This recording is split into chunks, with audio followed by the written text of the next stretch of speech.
Freshness দেওয়ার জন্য mango Frooti এভাবে ঘরে বানিয়ে আপনারা খাবেন ম্যাঙ্গো ফ্রুটি। হ্যালো বন্ধুরা, তোমরা সবাই কেমন আছো?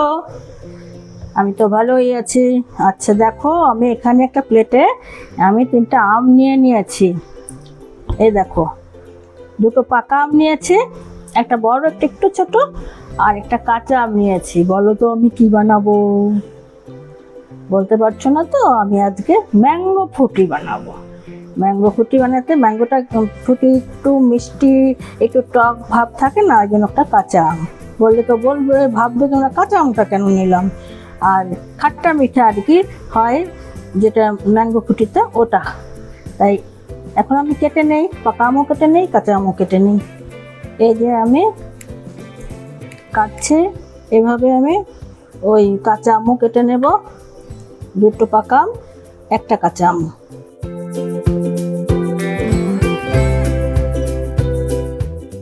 আমি এভাবে কেটে কেটে তারপরে মিক্সিতে ভরবো। ছোট ছোট করে কেটে কাঁচা আমটাও আমি এভাবে কেটে নেব, কেটে আমি দেখাবো। এই যে আমার আম কাটা হয়ে গেছে, এখানে কাঁচা পাকা আম কাটা হয়ে গেছে। একটা কথা, কাঁচা আম তো এখন ধীরে ধীরে পেকেই যাবে। আমার আমটা রং ধরে গেছে কিন্তু ভীষণ টক। তো 2টো পাকা মিষ্টি আমের সাথে টক লাগবে, একটা টক। যদি কাঁচা আমটা পেকেও যায়, যদি টক থাকে ওটা দিয়েও হয়ে যাবে। তো এই জন্যই মানে টক হতে লাগবে, এই বললাম। এখন আমি যাই মিক্সি করতে। এই যে আমি একটা ননস্টিকের কড়াই বসিয়েছি, আর এই যে মিক্সিতে করে এনেছি আম।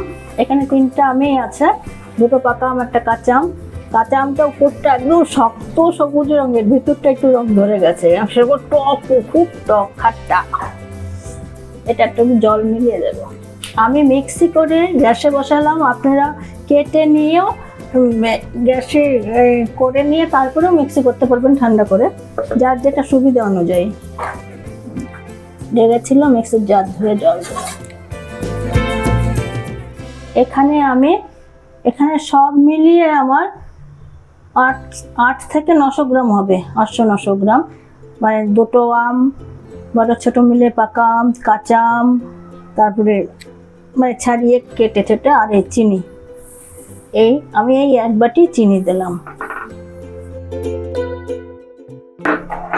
এই 3টা আম আর কি, 3 কাঁচা আম, 2টো পাকা আম দিয়ে অনেকগুলো, মানে অনেক গ্লাস হয়ে যাবে।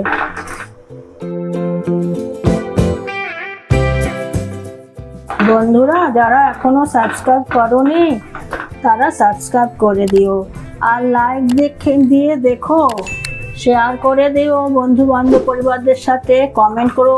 আর পুরানা বন্ধু যারা, তোমরা এত সুন্দর সুন্দর কমেন্ট করো, তোমাদের জন্য আমার ভিডিও বানাতে উৎসাহ জাগে আর কি, উৎসাহ বাড়ে। এভাবেই পাশে থেকো তোমরা।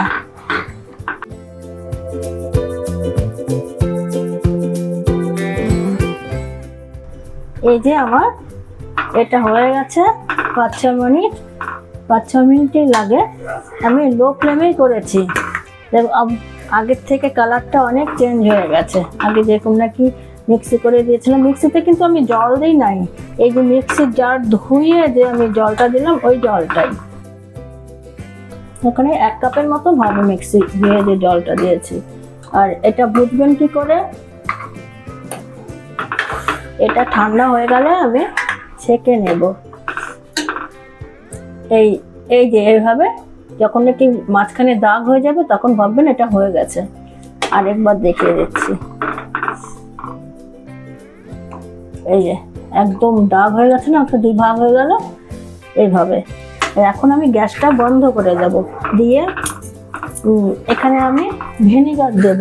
আর এটা অনেক দিন যদি স্টোর করতে চান, বাইরে তো প্রিজারভেটিভ বহুত কিছু দেয়, তো ঘরে আমরা শুদ্ধভাবে করতে পারি। বাচ্চাদের জন্য খুব ভালো জিনিস। ঠান্ডা করে ফ্রিজে রেখে দেবেন, স্টোর করে যখন ইচ্ছা তখন। গ্যাস বন্ধ করে এই যে আমি এই 1 ঢাকন দিলাম, হয়ে গেল। এই 2 চামচের মতন হলো ঢাকন হিসাবে আর কি, 2 ঢাকন দিলাম। এইভাবে এখন ঠান্ডা হবে, ঠান্ডা হলে আরো একটু গাঢ় হয়ে যাবে, মানে ঘন হয়ে যাবে। তারপরে আমি আগে প্রসেসটা দেখাবো ঠান্ডা হয়ে যাওয়ার পরে। এই যে আমি ওই ম্যাঙ্গো ফ্রুটি কড়াই থেকে ঢেলে ঠান্ডা করে নিয়েছি, ফ্রিজে রেখেছিলাম এটাকে। এখন আমি এটাকে ছেঁকে নেব। কিছু আর কি যদি আমের ছোট ছোট টুকরা টুকরা আঁশ কিছু থাকে, একদম পরিষ্কার হয়ে যাবে। এই যে আমি সবটা চেলে নিয়েছি, ছেঁকে নিয়েছি সব। এই যে ছাকার পরে এই যে এইটুকুন আঁশ হলো। এখন আমি এই বোতলটার মধ্যে এটাকে ধুয়ে শুকিয়ে নিয়েছি। এখন ভরে রাখবো, স্টোর করব। বেশি করে করে নিয়ে আপনারা এভাবে স্টোর করে রাখতে পারবেন। এই যে আমার ম্যাঙ্গো ফ্রুটি ভরে রেখেছি, স্টোর করে রেখেছি। এখন আমি এটা ফ্রিজে রেখে দেব। এখন আমি করে দেখাবো। এখানে ঠান্ডা জল, ফ্রিজের জল। এটা বেশি ঘনও হবে না, বেশি পাতলাও হবে না। এখন আমি এই গ্লাসের মধ্যে ঢালবো। এই যে এরকম হবে, বেশি পাতলাও হবে না, বেশি ঘনও হবে না। এই হয়ে গেল। আমি আরো 2টা গ্লাস করে নেই। আচ্ছা, আমি বরফই দেই নাই, এই বরফ দিয়ে নিলাম। এমনি ঠান্ডা জল আছে, ঠান্ডা জল দিয়ে এটা বানালাম। ফ্রুটি, ম্যাঙ্গো ফ্রুটি হয়ে গেছে। গরমের মধ্যে ফ্রেশনেস দেওয়ার জন্য ম্যাঙ্গো ফ্রুটি ভাবে ঘরে বানিয়ে আপনারা খাবেন ম্যাঙ্গো ফ্রুটি।